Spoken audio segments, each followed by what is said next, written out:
말씀입니다. 오늘 제목 고린도후서 5장 8절에서 10절에 있는 말씀, 주님을 기쁘시게 하는 삶이라는 제목으로 함께 말씀을 나누기로 합니다. 이제 우리가 2018년도를 과거 속으로 보냈습니다.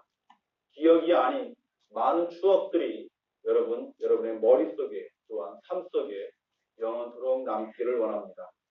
그리고 또한 2019년이라는 새로운 한 해를 하나님께서 참으로 저와 여러분과 또한 우리 교회에 허락해 주셨습니다.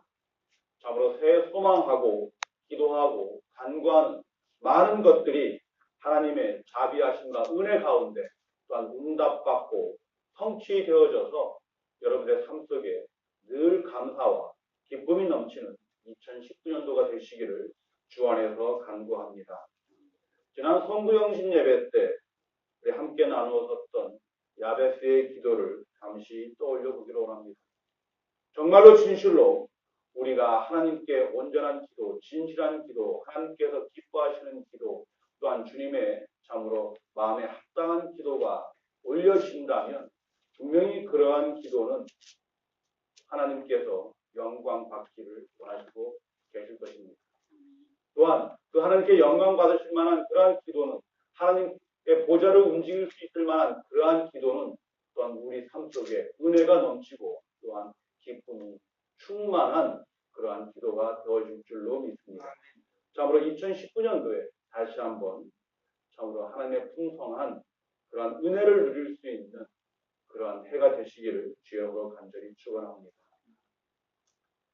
주님을 기쁘시게 하는 삶, 여러분 2019년도를 주님을 기쁘시게 하기 위한 저와 여러분들의 정말 각오와 결심은 무엇입니까? 여러분 2019년도를 시작하시면서 여러분 나름대로 가진 그 생각한 결심과 각오는 무엇입니까? 그저 주었으니 올 한 해도 뭐 대충 살다가 가지 뭐 아마 이러신 분들은 대부분 없을 것입니다. 그래서 최소한 한두 가지는 나름대로 어떤 결심과 각오를 가질 줄로 믿습니다. 그래도 성경을 한번 통독을 해야겠다. 꼭 빠지지 않고 올 한 해 기도 생활을 열심히 한번 해봐야겠다. 찬양을 열심히 즐겨 부르면서 내가 꼭 성가대에 서겠노라고 다짐을 한번 할 수도 있을 줄로 압니다. 좀 그러한 것이 우리의 삶 속에 좀 이렇게 있어야 되지 않겠습니까? 좀 그러한 해가 되기를 바랍니다. 자, 그러면서 사도 바울이 8절에서 이러한 고백을 합니다. 말씀을 읽었지만 우리가 담대하여 원하는 바는 차라리 몸을 떠나 주와 함께 있는 것이다. 이런 말씀을 합니다. 여러분 이거 참 받아들이기 감당하기 힘든 그러한 사도 바울의 믿음의 고백입니다. 여기서 담대하여 원하는 바 그리고 얘기가 뭐냐면 차라리 몸을 떠나겠다. 이 이야기가 무슨 얘기입니까? 이 세상과 작별하고 이별하고 주와 함께 영원토록 거하겠다라고 하는 사도 바울의 간절한 신앙의 고백이 담겨져 있는 그러한 말씀이기도 합니다. 그리고 이 고백을 통해서 사도 바울의 삶의 목적이 무엇인지를 우리에게 보여주고 있다는 사실입니다. 사도 바울은 그만큼 내가 육신을 떠나 이곳을 떠나 주와 영원토록 주님께 있는 곳이 어디입니까?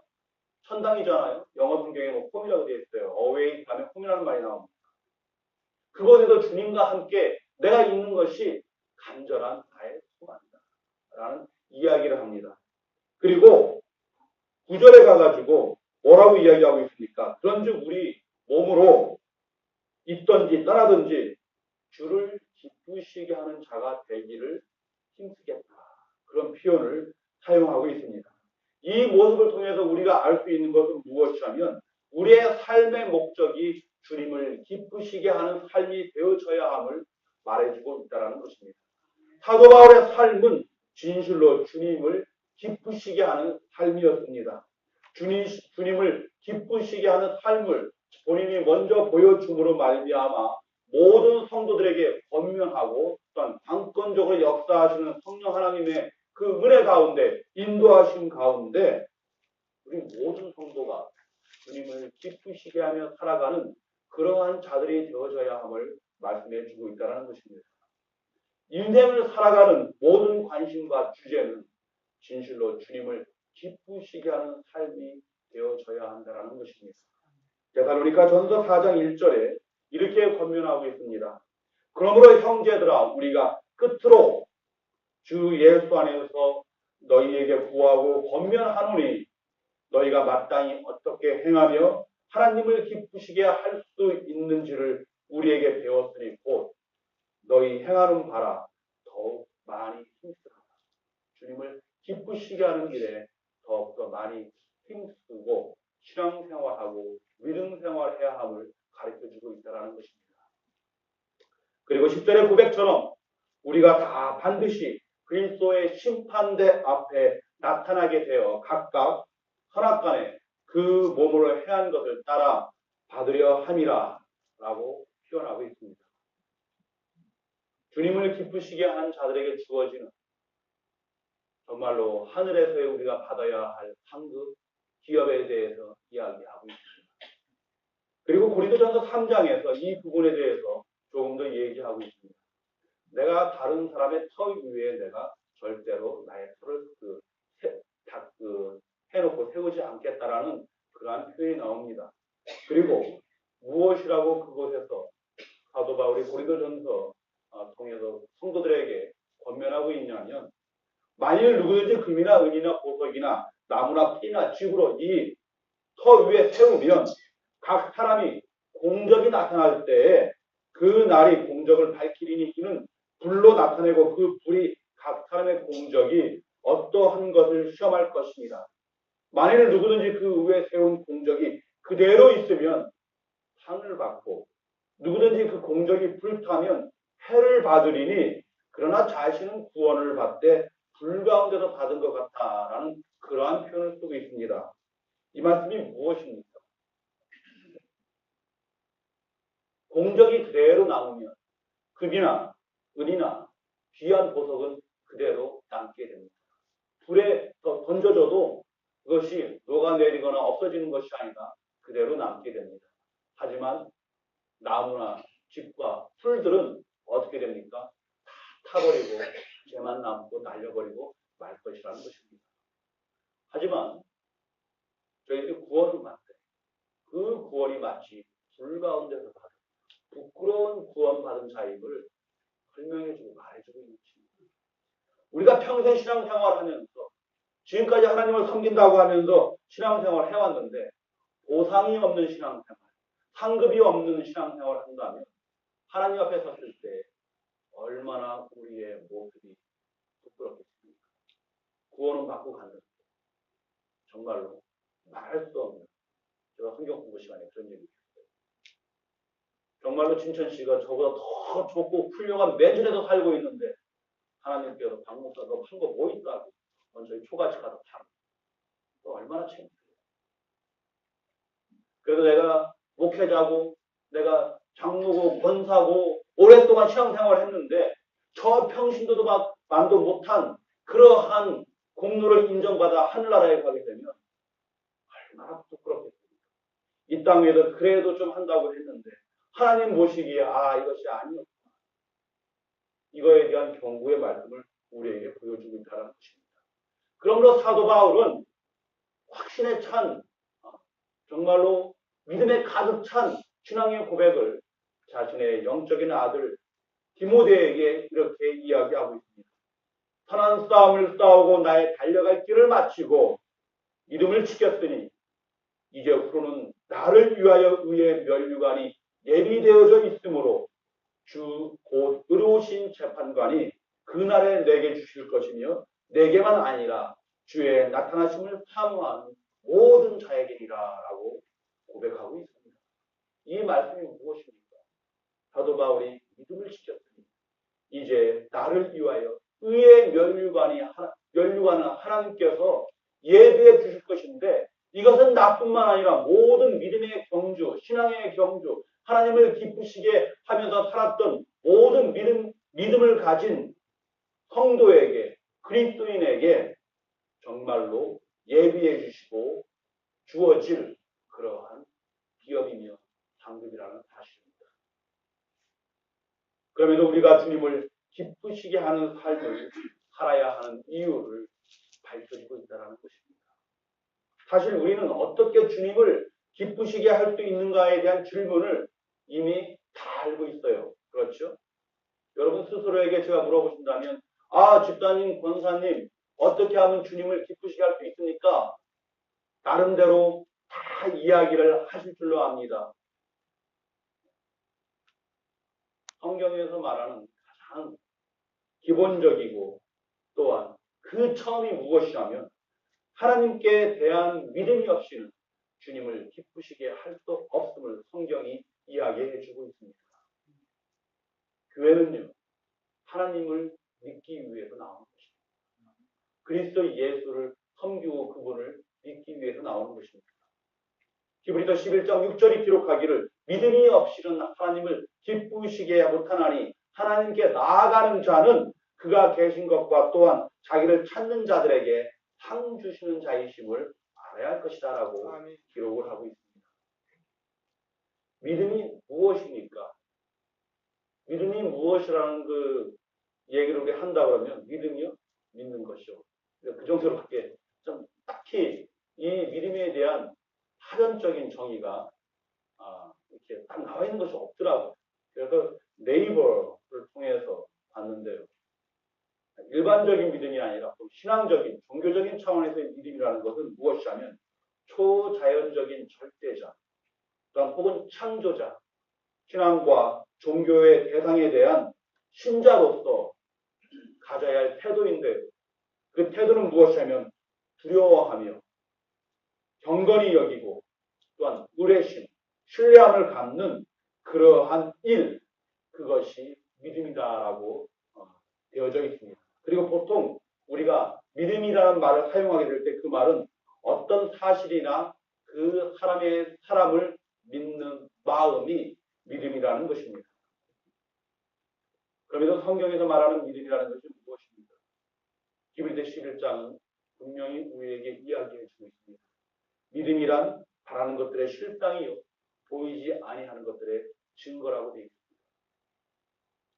구약의 하나님의 말씀을 통해서 하나님께서 이루고자 하셨던 것, 하나님께서 성취하시고자 하셨던 그 모든 사역들, 정말로 그것이 바로 많은 선지자들, 메시아의 오심을 기다리던 많은 자들이 보이지 아니하는 가운데 그거에 대한 증거를 갖고 그것을 저희들이 사모하고 기다렸다라는 것입니다.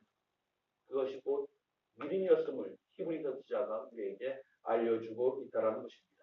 그 실체로 오신 메시아가 바로 누구이십니까? 예수라는 분이십니다. 그 예수가 나의 그리스도시고 또한 그 예수가 그리스도로 오셔서 우리를 죄에서 구원시켜 주시고 하나님과 화평케 하시는 그 일을 믿는 고백, 그것이 바로 우리의 믿음이라는 사실입니다. 이 믿음은 내가 가진다고 해서 온전히 가져진 것이 아니라 바로 성령 하나님의 역사하심과 강권적인 하나님의 구원의 사역 안에서 이루어진다는 사실입니다. 그러기에 그리스도 예수를 주로 믿고 고백하고 성도로서 살아가는 우리 성도들이 복이 있는 인생이라는 것입니다. 얼마나 감사합니까? 하나님의 강권적인 역사하심 속에서 우리가 구원받고 정말로 믿음을 갖고 하나님을 섬긴다는 것. 이것은 놀라우신 하나님의 구원의 축복이라는 사실입니다. 그리고 두 번째로 말씀드리고 싶은 것은 무엇이냐면 이 믿음을 갖는 성도들이 주님과 더불어 하나님과 더불어 동행하는 삶을 살게 되면 하나님께서 기뻐하신다는 것입니다. 사도 바울이 정말로 예수를 그리스도로 고백한다. 그 이전부터도 그는 정말로 율법의 그 의로 흠없이 하나님과 동행하고 살던 사람이었어요. 하지만 그가 그리스도 예수를 믿고 나서는 그 모든 것을 다 버리고 어떻게 합니까? 이제는 그리스도 예수만 보고 그가 하나님을 따르고 믿고 정말 살아가는 삶을 볼 수가 있습니다. 자, 하나님을 이제 함께 더불어 동행하는 사도 바울의 삶, 그의 삶이 어땠습니까? 모든 것을 되돌리고 뒤로 남겨도 나는 표대를 향하여 쫓아가노라고 그리스도에서 고백하고 있습니다. 그리고 우리가 잘 알고 있는 것처럼 창세기 5장에 보게 되면 에녹이라는 분이 나옵니다. 그리고 성경은 기록하기를 에녹이 하나님과 동행하더니 하나님이 그를 데려가심으로 더 이상 세상에 있지 아니했다라고 성경이 기록하고 있습니다.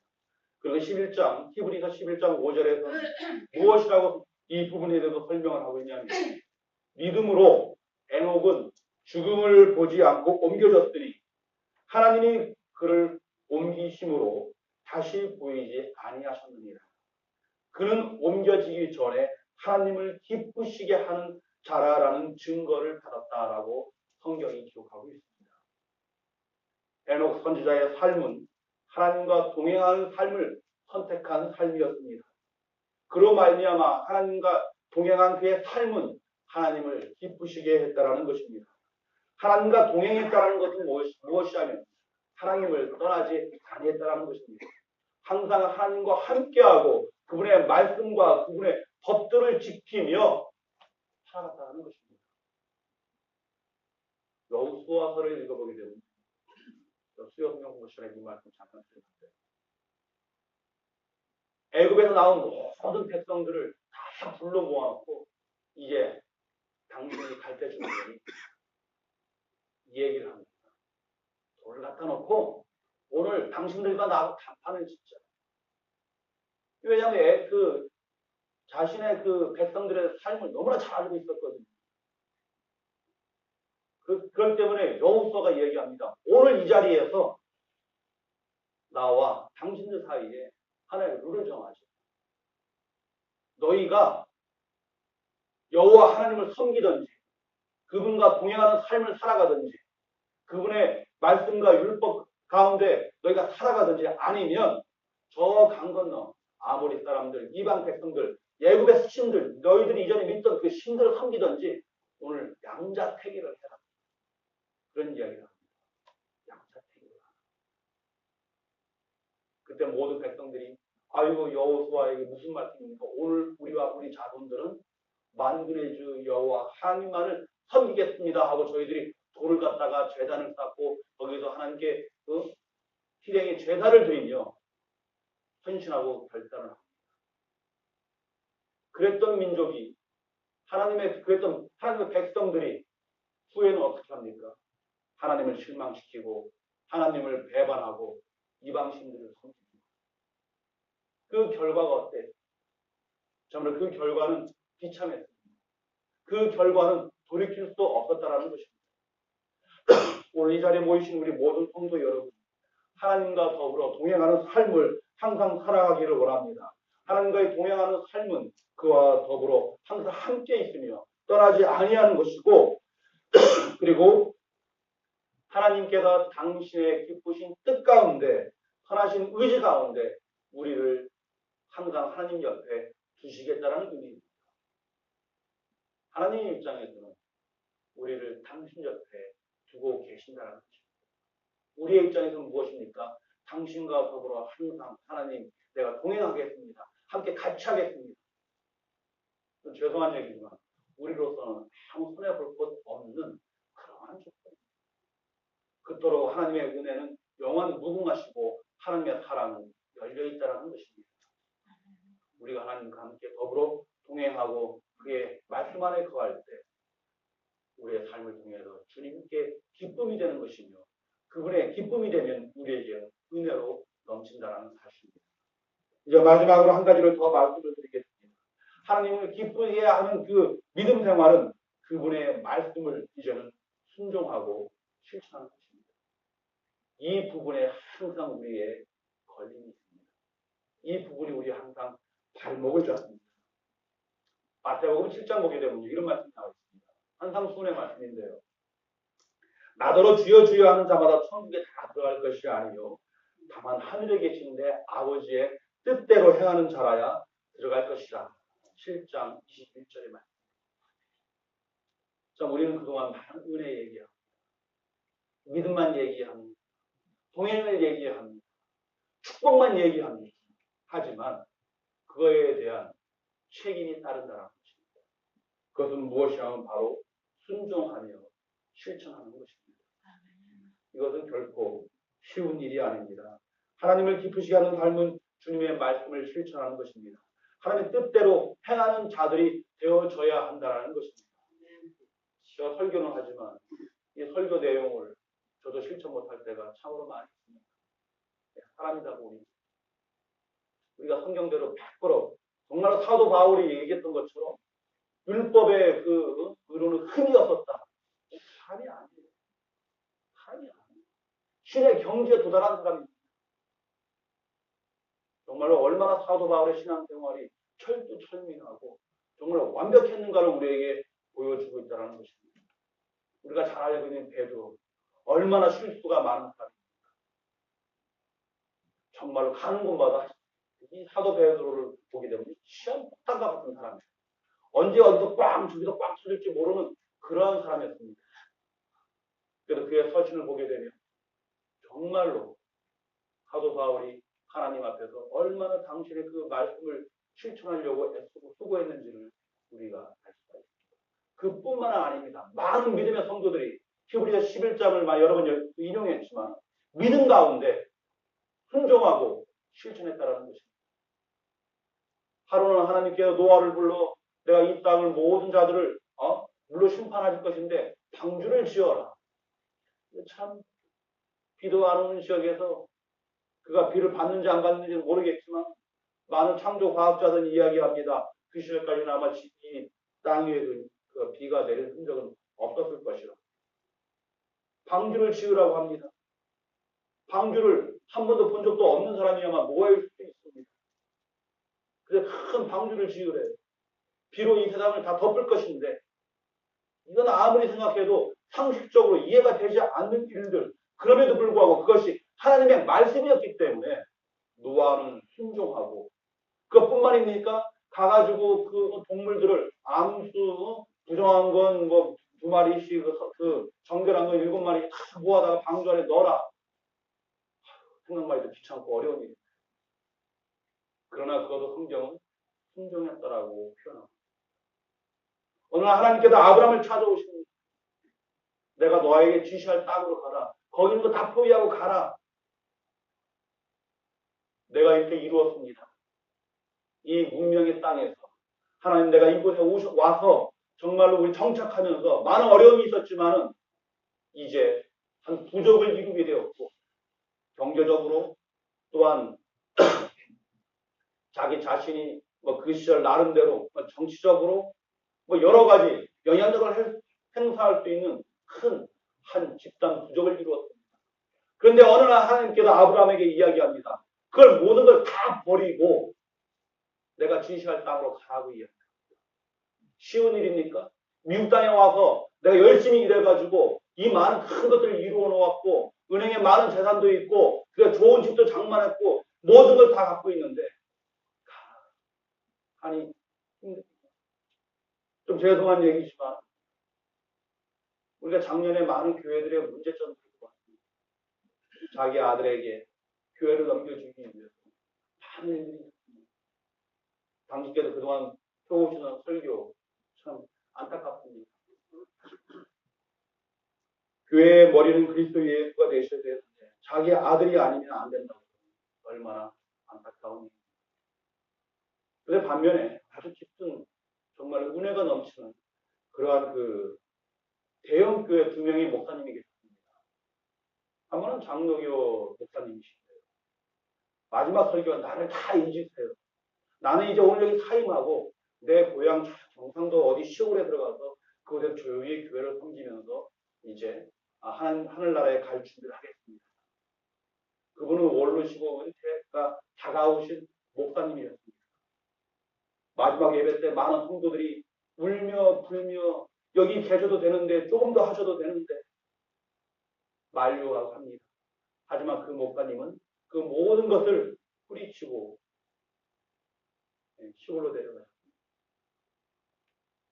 그 다음에 지구촌 침례교회라고 전지혁이라는 목사님 계십니다. 저희 교단의 목사님이십니다. 아직 젊으십니다. 앞으로도 그 교회를 더 크게 정말로 그 인도해 나가실 만한 그러한 목사님이신데 그분이 어느 날 고별 설교 아닌 고별 설교를 하시면서 교회에 사임 결정을 합니다. 그리고 아프리카 케냐에 선교사로 가겠다라고 발표를 했어요.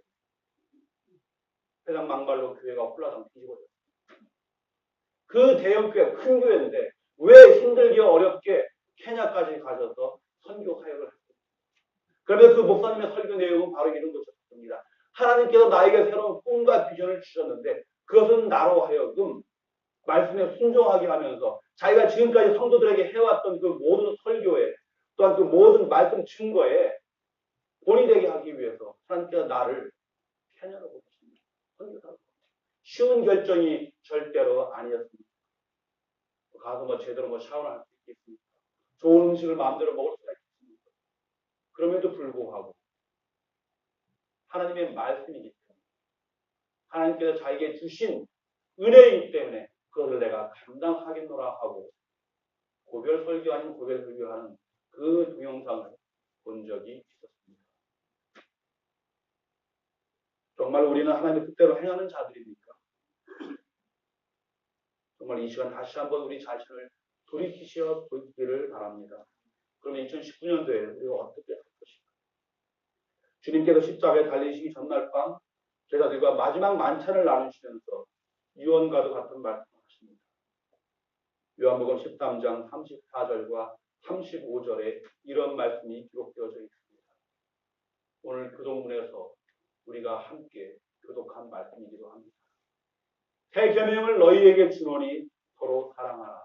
내가 너희를 사랑한 것 같이 너희도 서로 사랑하라. 너희가 서로 사랑하면 이로써 모든 사람이 너희가 내 제자인 줄 알리라.